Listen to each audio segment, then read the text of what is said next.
Di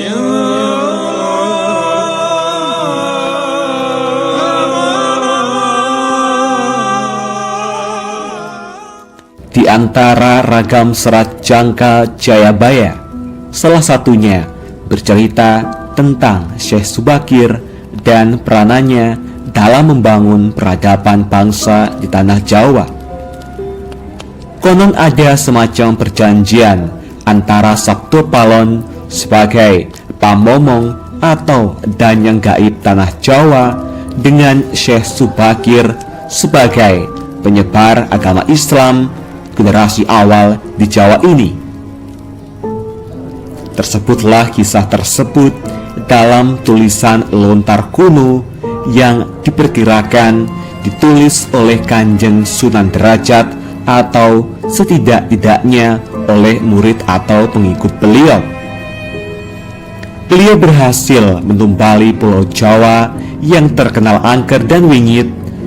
Beliau juga berhasil bernegosiasi dengan Danyang Jawa, sang penunggu gaib tanah Jawa, untuk menyebarkan Islam di Jawa dengan beberapa syarat. Lantas bagaimana dan syarat apa sajakah yang harus dipenuhi Syekh Subakir tersebut? Mari kita simak ulasan selengkapnya. Jangan lupa like, komen, share, dan subscribe. Nyalakan lonceng notifikasi untuk mendapat informasi terbaru, karena semua ini gratis.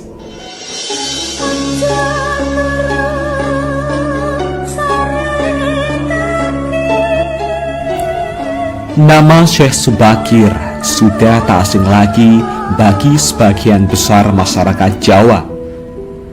Beliau merupakan generasi pertama Wali Songo yang dikenal sebagai orang yang berhasil menumbali Pulau Jawa yang terkenal angker dan wingit.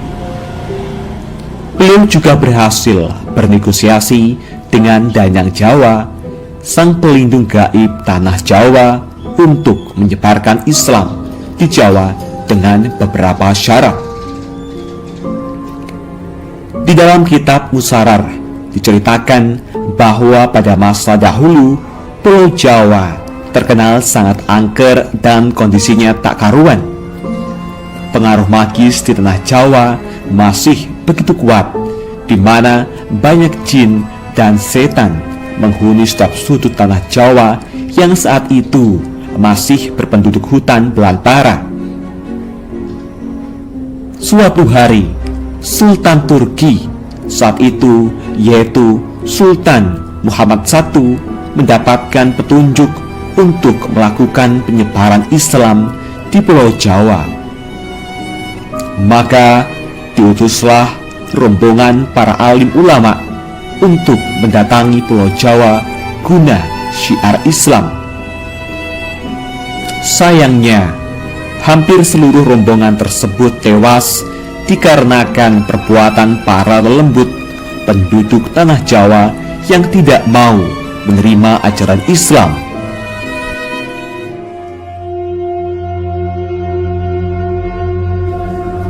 Mendengar kegagalan utusan yang dikirimnya membuat Sultan Muhammad I sedikit gusar. Akhirnya ia pun memerintahkan seorang yang terkenal alim, ahli ruqyah, memiliki kemampuan untuk berinteraksi dengan dunia gaib, serta memiliki keahlian dalam membabat tanah yang angker.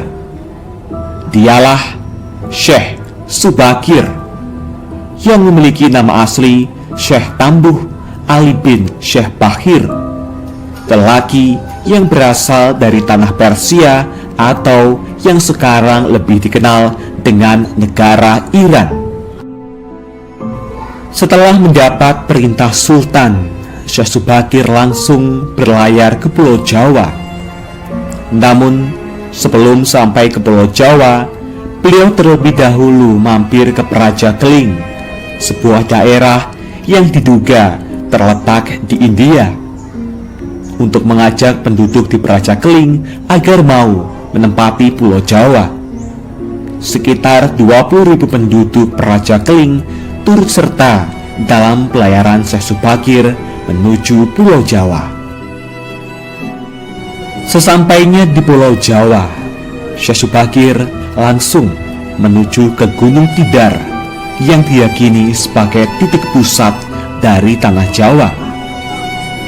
Di puncak Gunung Tidar, Syekh Subakir memasang tumbal berupa batu hitam yang sudah dirajah. Batu tersebut dikenal dengan nama Aji Kolocokro yang mampu menetralisir daya magis negatif dari bangsa jin. Selama 3 hari 3 malam, batu tersebut mengeluarkan hawa yang sangat panas, sehingga membuat para lelembut terpaksa menyingkir ke laut selatan Jawa. Kegegeran di dunia gaib pun mengusik ketenangan Ki Semar Bodronoyo, sang danyang tanah Jawa, yang selama ribuan tahun khusyuk bertapa. Selanjutnya terjadilah adu kekuatan antara Syekh Subakir dengan Ki Semar selama 40 hari 40 malam. Sebab sama-sama kuatnya, akhirnya Ki Semar menawarkan sebuah perundingan kepada Syekh Subakir, yang mana menghasilkan sebuah perjanjian yang terkenal dengan sebutan Perjanjian Sabto Palon. Syekh Subakir menyampaikan maksud kedatangan beliau ke tanah Jawa guna menyebarkan ajaran Islam, agama yang dibawa oleh Nabi Muhammad sebagai pamungkas agama Samawi. Kemudian Ki Semar pun memperbolehkan Syekh Subakir untuk menyebarkan agama Islam di tanah yang ia lindungi. Berikut dialog Sabto Palon dengan Syekh Subakir yang terjadi di atas Gunung Tidar, Magelang. Dialog penulis turunkan adalah dialog versi imajiner yang penulis olah dari hikayat tersebut dengan bahasa penulis sendiri.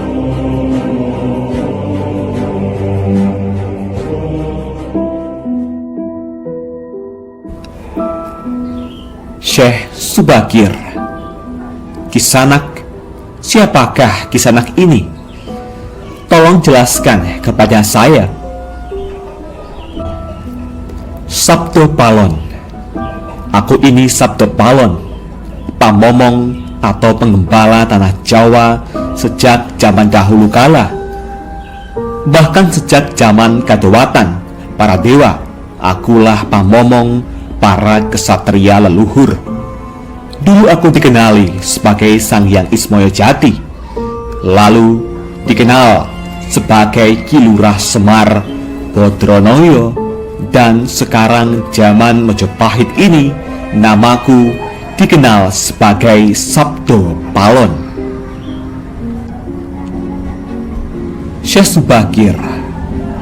Oh, berarti Kisanak ini adalah danyang atau penguasa tanah Jawa ini?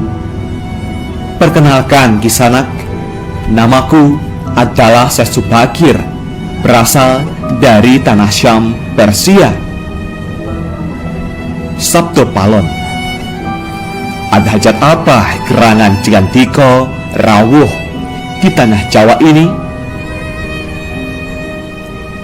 Syekh Subakir. Saya diutus oleh Sultan Muhammad yang bertahta di negeri Istanbul untuk datang ke tanah Jawa ini. Saya tiadalah datang sendiri. Kami datang dengan beberapa kawan yang sama-sama diutus oleh Baginda Sultan. Sabto Palon. Ceritakanlah selengkapnya Kisanak, supaya aku tahu duduk permasalahannya. Syekh Subakir. Baiklah.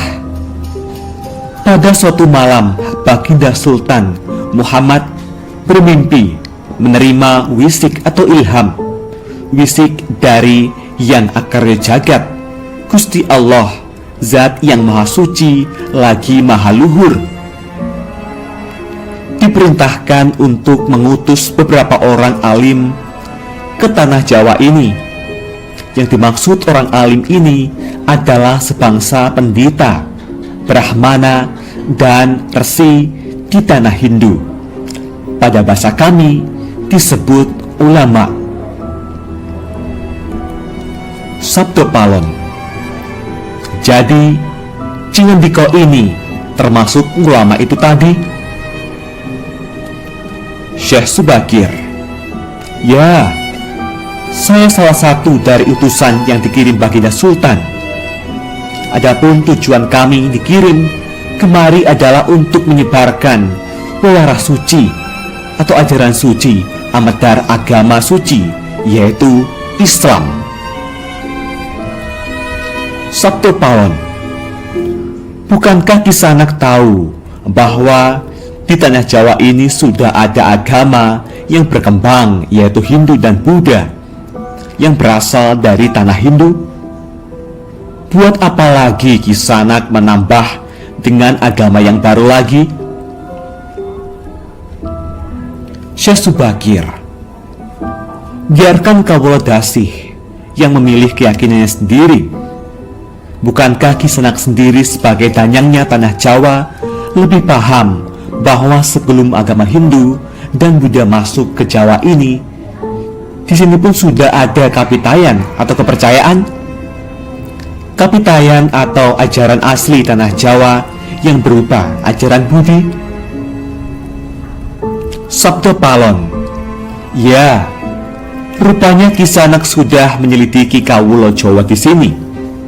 Memang di sini sejak zaman sebelum ada agama Hindu dan Buddha sudah ada kapitayan asli.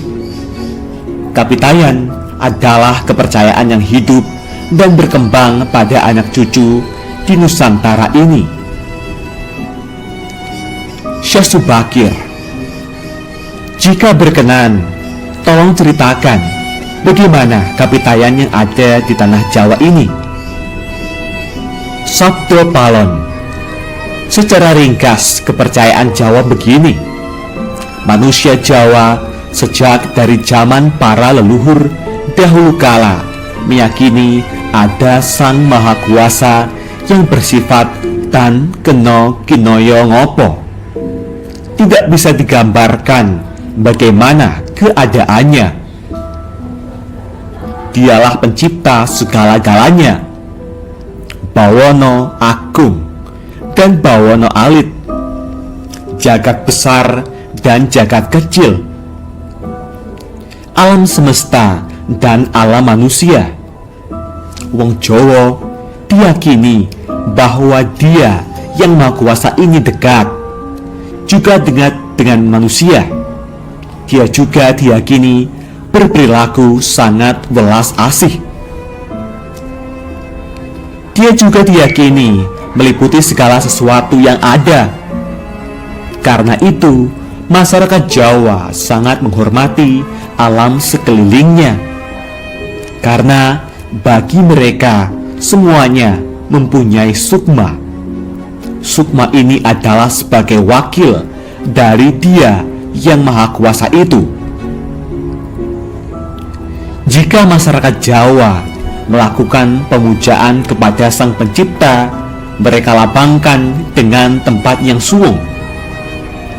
Suwung itu kosong, namun sejatinya bukan kosong, namun berisi Sang Maha Ada.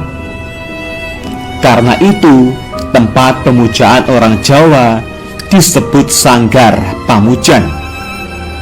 Di salah satu bagiannya dibuatlah sentong kosong atau tempat atau kamar kosong untuk arah pemujaan.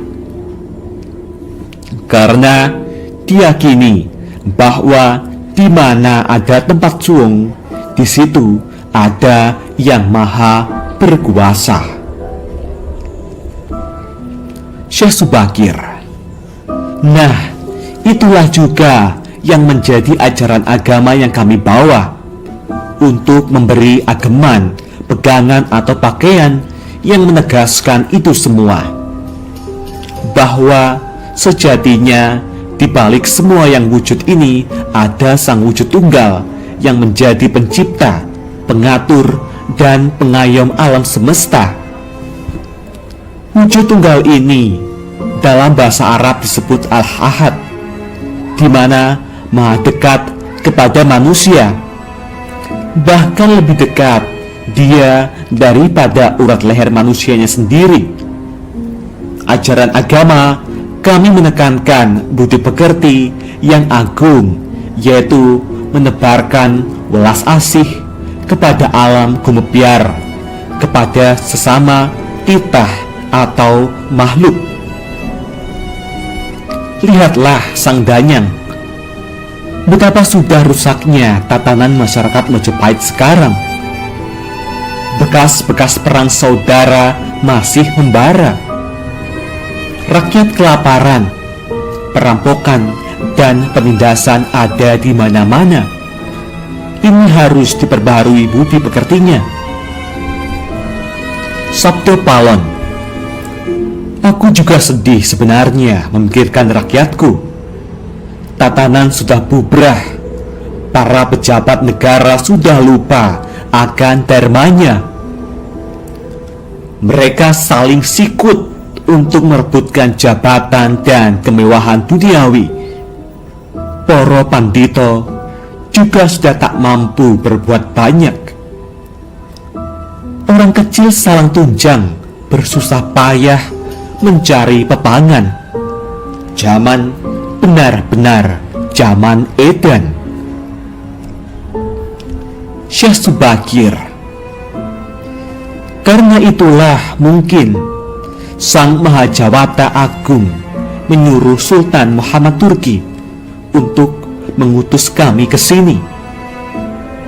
Jadi, wahai Sang Danyang Tanah Jawa, izinkanlah kami menebarkan wewarah suci ini di wewengkon atau di wilayah kekuasaanmu ini. Sabdo Palon. Baiklah jika begitu, tapi dengan syarat-syarat yang harus kalian patuhi. Syekh Subakir. Apa syaratnya itu, wahai Sang Danyang Tanah Jawa? Sabdo Palon. Pertama, jangan ada pemaksaan agama, dharma, atau kepercayaan. Kedua, jika hendak membuat bangunan tempat pemujaan atau ibadah, buatlah yang wangun bangunan, luarnya tampak cakrak atau gaya Hindu Jawa, walau isinya dalamannya Islam. Ketiga, jika mendirikan kerajaan Islam, maka ratu yang pertama harus dari anak campuran. Maksud campuran adalah jika bapaknya Hindu, maka ibunya Islam. Jika bapaknya Islam, maka ibunya harus Hindu.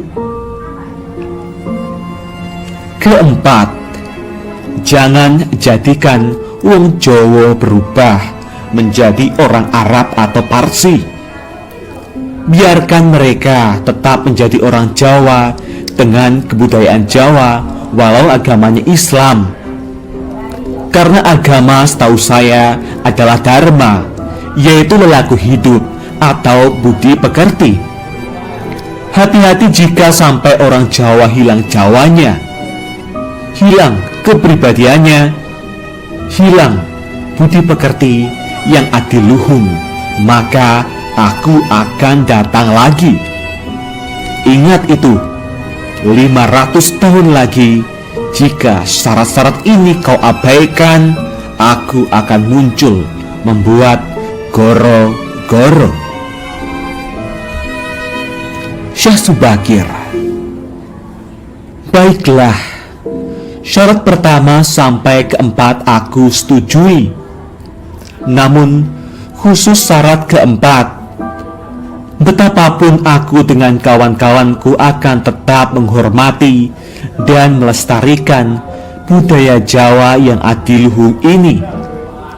Namun, jika suatu saat kelak karena perkembangan zaman dan ada perubahan, maka tentu itu bukan dalam kuasaku lagi. Biarlah Gusti Kang Akarya Jagat yang menentukannya.